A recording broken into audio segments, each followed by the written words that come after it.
Dear students, आज हम लोग शुरू करने जा रहे हैं हीट ट्रांसफ़र सब्जेक्ट।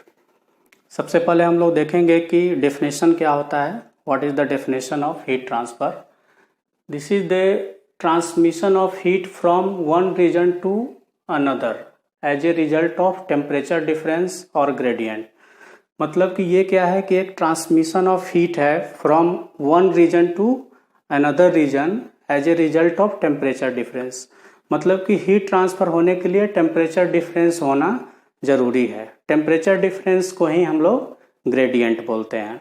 और हीट हमेशा जो है higher temperature to lower temperature flow करता है स्पॉन्टेनियसली। इसके बाद हम लोग देखेंगे कि मोड्स ऑफ हीट ट्रांसफ़र क्या है। तो यहाँ पे 3 टाइप का मोड्स है, आप देख रहे हैं। एक है कंडक्शन, दूसरा है कन्वेक्शन और तीसरा क्या है, रेडिएशंस। तो ये तीनों मोड्स में हीट क्या होता है कि ट्रांसफ़र होता है। कंडक्शन क्या होता है, आज हम लोग कंडक्शन के बारे में स्टडी करेंगे। तो कंडक्शन हीट क्या है, this is a property of matter. ठीक है, मैटर क्या करता है कि अलाउ करता है हीट को फ्लो करने के लिए। मतलब कि this is a property of matter to allow flow heat from that matter. Okay, तो मैटर से होकर जो हीट फ्लो होता है उसी प्रॉपर्टी को हम लोग क्या बोलते हैं, कंडक्शन प्रॉपर्टीज। अब देखेंगे कि पहला लॉ कौन सा एसोसिएटेड है। तो फर्स्ट लॉ जो है वो है आपका फोरियर्स लॉ ऑफ हीट कंडक्शन। मतलब कि इसको हम लोग बेसिक लॉ भी बोलते हैं। 1862 में फोरियर्स ने इस लॉ को प्रपोज किया था।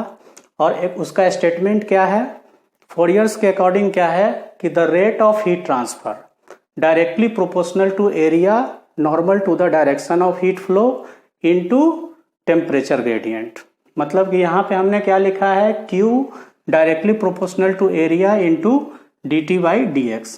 अगर हम इस प्रोपोर्शनलिटी को हटाएंगे तो Q इज इक्वल टू क्या हो जाएगा, -k। यहाँ पे आ गया प्रोपोर्शनलिटी कांस्टेंट, क्या आ गया आपका, -k आ गया। और ये एरिया है, area normal to the direction of heat flow into dt/dx। ठीक है, तो ये जो प्रोपोर्शनलिटी कांस्टेंट k आया, यही है आपका क्या, प्रॉपर्टीज ऑफ मटेरियल्स। मतलब कि this is also known as thermal conductivity of material. ठीक है, तो हर एक मटेरियल्स का थर्मल कंडक्टिविटी का वैल्यू अलग अलग होता है।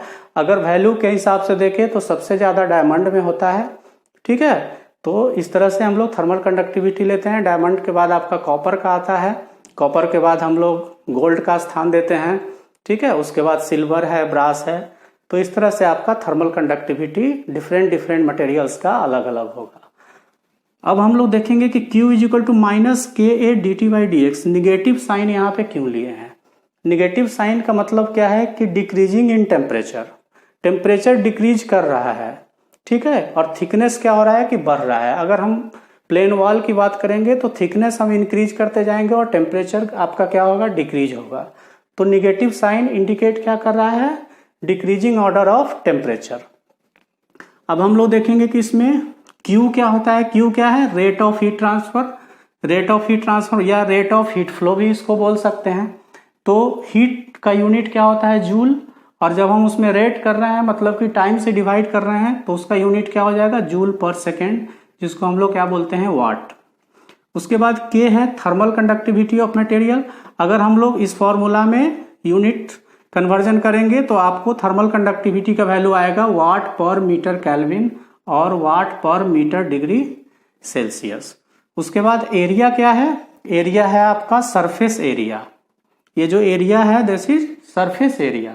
मतलब कि normal to the direction of heat flow, जिस डायरेक्शन में हीट फ्लो हो रहा है उसके सामने वाला जो नॉर्मल एरिया होगा वही सरफेस एरिया को हम लोग लेते हैं। उसका यूनिट क्या हो जाएगा, मीटर स्क्वायर। एंड dt/dx क्या है, टेम्परेचर ग्रेडियंट। इसका यूनिट क्या होगा, केल्विन पर मीटर और डिग्री सेल्सियस पर मीटर। और ये जो टेम्परेचर ग्रेडियंट आप देख रहे हैं ये ऑलवेज क्या होता है कि निगेटिव होता है अलोंग पॉजिटिव x डायरेक्शन। मतलब कि dt/dx temperature gradient always negative होगा अलोंग पॉजिटिव x डायरेक्शंस। ठीक है, उसके बाद हम लोग एक इम्पोर्टेंट कंसेप्ट यहाँ पे देखेंगे कि अगर थर्मल कंडक्टिविटी का वैल्यू 1 हो जाएगा, यूनिटी हो जाएगा, तो उस केस में Q का वैल्यू 1 होगा, एरिया का वैल्यू 1 होगा। एंड टेम्परेचर ग्रेडियंट का वैल्यू 1 होगा, मतलब कि टेम्परेचर ग्रेडियंट आपका वेरी नहीं करेगा। तो एक ये यहाँ पे आपने बड़ा कंसेप्ट देखा। इसके बाद हम लोग देखेंगे कि जो हीट ट्रांसफर होता है वो कितने टाइप से हीट ट्रांसफर हो सकता है। तो ये तो हम लोग मोड्स देखे हैं और दो टाइप का यहाँ पे हम आपको दिखा रहे हैं। एक है आपका स्टेडी स्टेट हीट ट्रांसफर और दूसरा क्या है आपका unsteady state heat transfer. Steady state कहने का मतलब कि the rate of heat transfer will be constant. अगर Q का वैल्यू कांस्टेंट हो जाएगा ईच एंड एवरी सेक्शन में तो हम लोग उसको क्या बोलेंगे, स्टेडी स्टेट हीट ट्रांसफर। और यहाँ पे एक अच्छा कंसेप्ट आपको देखने को मिलेगा कि dt by d x is equal to 0। इसका मतलब क्या हुआ कि जो टेम्परेचर है वो टाइम के साथ वेरी नहीं कर रहा है, मतलब कि स्टेडी स्टेट हीट ट्रांसफर में टाइम से कोई रिलेशन नहीं है। वहां पे Q का वैल्यू कांस्टेंट रहेगा, टाइम के साथ वेरी नहीं करेगा, टेम्परेचर भी वेरी नहीं करेगा। लेकिन dt by d x does not equal to 0, मतलब कि dt बाई डी एक्स मतलब कि टेम्परेचर जो है वो पोजीशन के साथ वेरी करेगा, थिकनेस के साथ वेरी करेगा, लेकिन जो टेम्परेचर है वो टाइम के साथ वेरी नहीं करेगा। तो ये एक बड़ा कंसेप्ट आपको यहाँ पे देखने को मिला। उसके बाद अनस्टेडी स्टेट हीट ट्रांसफर की बात करेंगे तो यहाँ पे Q का वैल्यू क्या होता है, वो कांस्टेंट नहीं होता है, वो हमेशा चेंज होते रहेगा। रेट ऑफ हीट ट्रांसफर क्या होगा, हमेशा